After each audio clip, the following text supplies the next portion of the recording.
Welcome to the video tutorial of GreenCloud VPS. Today, we will show you how to install software using Softaculous with cPanel.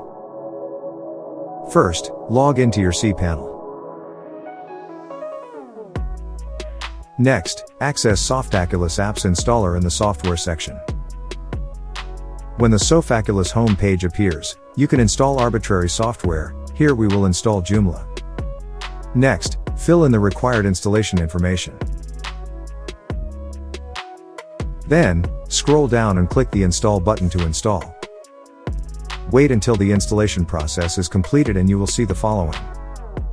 Now, the software has been installed successfully. Then, you can access the Joomla dashboard via the URL link.